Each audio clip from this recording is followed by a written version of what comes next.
Hello everyone, welcome to my YouTube channel. আজি আহিছোঁ নতুন এটা মিনি ব্লগ লৈ ৰাতিৰ সাজৰ সৈতে কথা অলপমান বুজি যায় আৰু আজিকালি মই চাউলৰ পানী পেলাই নেদাওঁ মুখতো গ্ল' কৰিবলৈ মুখখন সেইকাৰণে মুখখনত ধুই আছোঁ পুৰা খুচখুচীয়াকৈ ধুই আছোঁ তথাপিতো মুখখনত গ্ল' নকৰে কিবা কিবি ওলাইছে তথাপিতো মই এৰি দিয়া নাই আৰু তথাপিতো মুখ ধুই আছোঁ পুৰা এৰি দিয়া নাই দেখিছে নহয় কেনেকৈ মুখ ধুই আছোঁ পুৰা একদম ধুই আছোঁ ডবৰা ওলাই গৈছে গালত তথাপিতো মই মুখ ধুৱাই এটা নাই চাউলৰ পানীৰে দেখিছে এনেকৈ মোৰ মুখখন জিলিকিছে নে তাৰপিছত মই এয়া ভাতখিনি বহাই দিওঁ বহাই দি কিনে পুৰা মুচি ল'লোঁ মুখখন কিন্তু বোলো এতিয়া অহা নাই তাৰপিছত এয়া ভাত চাউলত পানী দিলোঁ ভাতত নহয় বাৰু প্ৰথম দেখি যায় আজিকালি তাৰপিছত ভাতত বহাই দিছোঁ বহাই পিনে এয়া হুচিলোঁ মাৰি দিলে তাৰপিছত ভাত হৈ গ'ল আমাৰ এবাৰ আঞ্জাৰ সৈতে আহি যাওঁ তাৰপিছত তেল পুৰা খুন্দি চিকেনটো ফাৰ্ষ্ট ফ্ৰাই কৰি ল'লোঁ তাৰপিছত মানে এনেকৈ লৰাই থাকিবা পুৰা লৰাই দিলোঁ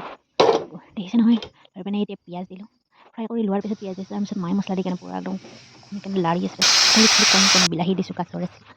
তাৰপিছত ইয়াত পানী দিছোঁ পানী দি 3 মিনিট ফ্ৰাই কৰি থ'লে আঞ্জাৰ আঞ্জাটো নমাই থ'লে এয়া হৈ গ'ল চিকেন তাৰপিছত এয়া হৈ পালে